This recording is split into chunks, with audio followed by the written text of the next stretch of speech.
আজ সকালের গল্প। আমাদের নিয়মিত ক্রেতা মৃদুলা দিদির ফোন এলো। উচ্ছ্বাস ভরা কণ্ঠে জিজ্ঞেস করলেন, এবারের পুজোর আয়োজন কেমন? শাড়ি বানালে কিছু ডেমো দাও তো। কিছু ছবি পাঠাতে দিদি আমাকে একটা ছবি দেখিয়ে বললেন, বসনের ওপর আমার আস্থা আছে, ডিজাইনের সংযোজন বিয়োজন সম্পূর্ণ তোমার হাতে। দশমীর সিঁদুর খেলায় এই শাড়িটি পরব, শুধু চাই লাল জমিনে সাদা হলুদের ছোঁয়া থাকবে, বাকিটা তোমার পছন্দ মতো হোক। এমন কথা শুনলে মন ভরে যায়, সাথে সাথে বেড়ে যায় দায়িত্ব বহু গুণে। কারণ এটা শুধু একটা শাড়ি নয়, এটা হয়ে উঠবে পুজো স্মৃতি, রঙে রঙে ভেজা এক আনন্দময় দিনের সঙ্গী। তাহলে শুরু হোক সিঁদুর খেলার শাড়ির কাজ। এবারে শাড়ির নাম দিলাম উৎসবিনী। প্রথমে দেখতে পাচ্ছেন আমি একটা লাল হাফ সিল্ক শাড়ি নিয়েছি। লাল হাফ সিল্ক শাড়ির মধ্যে আমি লাল রঙের জলছাপ দেবো। এটা প্রথমে ব্লক করা অবস্থায় বোঝা না গেলেও যখন শাড়ির পরত পড়বে তখন কিন্তু বেশ বোঝা যাবে। শাড়িটার তন্তুটা আমি একটু হাত ধরে দেখিয়ে দিচ্ছি। লালটা খুব সুন্দর কিন্তু। এখন রং মেলানোর পালা। লালের মধ্যে লাল, তাই আমি একটু গ্লিটারও ইউজ করবো, যেন একটু টিকটিক টিকটিক করে। উৎসব বলে কথা, তাই না? আর শারদীয় উৎসব তো অনেক বড় করে, আর সিঁদুর খেলা তো মেয়েদের একটা প্রাণের কাছের একটা উৎসব। যাই হোক, লাল রং মেশানোর পালা। এখানে কিছুটা আমি গ্লিটারও ইউজ করেছি, যেন জল ছাপটা যখন কুচিয়ে দেওয়া হবে তখন কিন্তু বেশ বোঝা যাবে।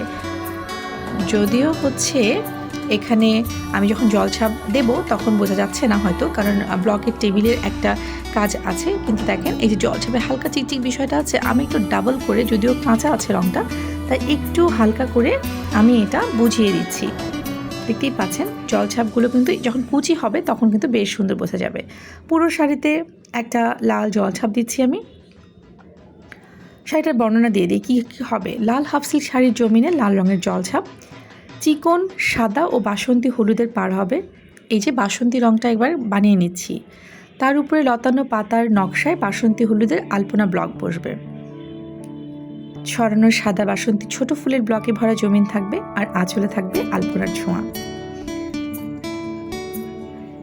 এবার পুজোয় এই যে উৎসবিনী শাড়ি, আমার ধারণা পুজোয় বসনের এই বিশেষ সৃষ্টি হবে আপনার উৎসবের গর্ব। এবং এই শাড়ি শুধু পোশাক নয়, শিল্পের রূপায়ণ। পুজোর সাজে চাইলে হয়ে উঠবে সবার থেকে আলাদা। দেখতেই পাচ্ছেন প্রথম যে চিকন পাড়ের প্রথম ব্লকটা, চিকন সাদা ব্লক, সেটা আমি শাড়ির চতুর্দিকে করে দিচ্ছি। শাড়ির ফাইনাল লুকটা হয়তো আজকে দেখাতে পারবো না, কারণ এটা শুকানোর একটা হ্যাপা আছে। শুকিয়ে টুকিয়ে গেলে তারপরে আগামীকালকে এটার পুরোপুরি একটা ফটোশ্যুট করে আমি ছবি আপলোড করব। আজকে আমি বানানোর সময় লোভ সামলাতে পারছিলাম না, যথারীতি যেটা হয় আমার। আর এবারের শাড়ির নাম কি মনে আছে তো না? উৎসবিনী। জি, উৎসবের আমেজ রাখতে এই কাজ। শাড়ির রং কাস্টমাইজ করা যাবে। আগে বলে দিচ্ছি, যাদের লাল পছন্দ না তারা অন্য কিছু করতে পারবেন। যেহেতু পুজোর এখনো হাতে কিছুটা সময় আছে, রোববার মহালয়া, তারপর যে উৎসব শুরুর একটা সময় আছে, ছুটিটাও দশমীর অনেক পরের দিকে, আপনারা চাইলে কিন্তু অনায়াসে কাঠ ব্লকের শাড়ি অর্ডার করতে পারেন বসন পেজে। রং ডিজাইন সম্পূর্ণ কাস্টমাইজ করা যাবে। এই যে দেখেন কি সুন্দর লাগছে না? সালোয়ার কামিজে ওড়নাতেও কিন্তু এটা বেশ সুন্দর লাগবে। আপনারা বানিয়ে নিতে পারেন পাঞ্জাবি ম্যাচিং করে যুগলবন্দি কাপড়ের জন্য। আসলে যুগলবন্দি কাপড় যে কোনো উৎসবে আসলে আমেজটা বাড়িয়ে দেয়। এই যে সেকেন্ড ব্লক আমার বাসন্তী রঙের, দেখতেই পাচ্ছেন খুব সুন্দর লাগছে। এটা শাড়ির এই পাটটা দেখে আমি আসলে মুগ্ধ হয়ে গেছি। এত উজ্জ্বল সব রং, আর লালের মধ্যে বাসন্তী আর সাদা একটা আলপনার আমেজ তো এনে দেয়ই, সেই সাথে একটা পুজোর ব্যাপারও কিন্তু মাথায় কাজ করে। পুজো, গায়ে হলুদ, পহেলা বৈশাখ, এইসবের জন্য এই রঙগুলোর আসলে কোনো তুলনাই হয় না। আমাদের সেকেন্ড ব্লকের পরে থার্ড ব্লকে কাজ করছি আমরা, যেটা হচ্ছে লতানো পাতানো নকশায় বাসন্তী হলুদের আলপনা ব্লক। প্রথমে সাদা রংটা দিয়ে দিচ্ছি, এরপরে এখানে বাসন্তী রং বসবে। প্রতিটা কাজ একটু একটু করে যখন ফুটে ওঠে তখন আমার ভীষণ আনন্দ হয়। নতুন কোনো কিছু সৃষ্টি আসলে অনেক আনন্দের। যাই হোক, এই যে শাড়িটার চতুর্দিকে আমরা এইভাবে ব্লক করব, যেন কোনো দিক থেকে শাড়িটাকে একদম উৎসব থেকে বেমানান না লাগে। উৎসব মুখর পরিবেশের জন্য এই উজ্জ্বল রঙের শাড়িতে উজ্জ্বল উজ্জ্বল রঙের কাঠ ব্লক আলপনা আপনাকে নির্দ্বিধায় সবার থেকে আলাদা করে দেবে, তাই না? দেশীয় পণ্য সবসময় অন্যরকম আমেজ নিয়ে আসে।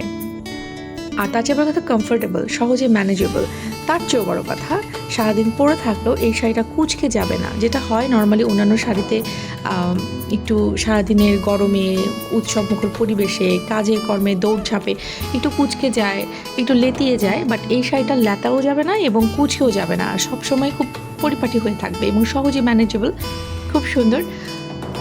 এই যে দেখেন আস্তে আস্তে করে ফুটে উঠছে আমাদের লতানো কাট ব্লক পাড়ের থার্ড অংশটা।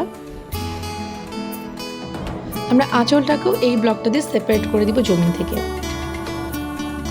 আশা করছি আপুর অনেক ভালো লাগবে এবং দিদি যখন পুজোতে এটা পরবে আমি নিশ্চিত সবাই তাকে জিজ্ঞেস করবে যে এটা কোথা থেকে নিয়েছো, কেমন করে বানিয়েছো। কারণ দিদি আমাদের নিয়মিত ক্রেতা, তার সে প্রচণ্ড রুচিসম্মত একজন মানুষ এবং সে সহজে অনেক সুন্দর সব কিছু ক্যারি করতে পারেন। আমার ধারণা এই শাড়িটা তার বসনে যখন উঠবে, বসনের শাড়ি, সেটা হয়ে উঠবে আরও অনন্য, আরও সুন্দর।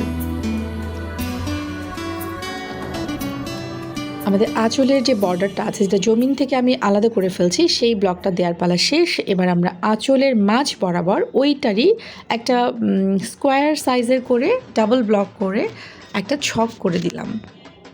তার উপরে হলুদ ফুলগুলো বসিয়ে দিচ্ছি।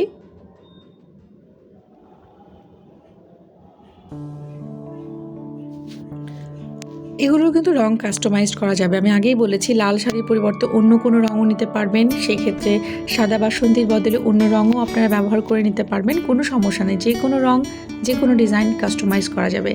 লাল রংটা কি সুন্দর লাগছে না? একদম সিঁদুর খেলার জন্য এই লালটার তুলনাই হয় না, কি চমৎকার লাগছে। এবার জমিনে ছোট ছোট ফুলের একটা ব্লক ছড়িয়ে দিচ্ছি আমি, সাদা এবং বাসন্তী দুইটা কালারই আমি নিয়ে আসছি, যাতে ব্যালেন্স হয়ে যায় কালারগুলো। আঁচলে আমরা আরেকটু কাজ করব। আঁচলের যে আলপনা ব্লকটা আছে সেটা চতুর্দিকে এরকম ত্রিভুজ আকৃতির একটা আলপনা কাঠ ব্লক দিয়েছি এবং এটার অন্যান্য যে চতুর্দিক আছে সেখানে আমরা ডাবল করে অর্ধচন্দ্রাকৃতির করে দিব। এই যে প্রথমে কাঠ ব্লকের বড় যেটা আছে, বড় আলপনাটা, এটার চার কোণায় আমরা চারটা হচ্ছে 3 কোণা একটা ব্লক দিয়ে এরকম একটা আবহ তৈরি করেছি। এবার অন্যান্য যে 4 পিঠ আছে সেখানে, মানে আয়তক্ষেত্রের মতো যে অংশগুলো, সেটাতে আমরা অর্ধচন্দ্রাকৃতির মতো করে এটা বসিয়ে দিব ব্লকটা, যেটা একটা আলপনার মতো আমেজ এনে দেবে।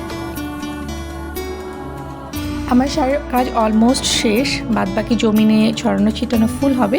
আর পুরো শাড়িটা দেখতে হলে বসনের পেজে চোখ রাখতে হবে। আগামীকালকে আমরা পুরো শাড়িটার শুকিয়ে গেলে, প্রপারলি শুকানোর পরে ফটোশ্যুট করে সেটাকে আপলোড করার ইচ্ছে আছে এবং চাইলে ভিডিও আমরা আপলোড করে দিব।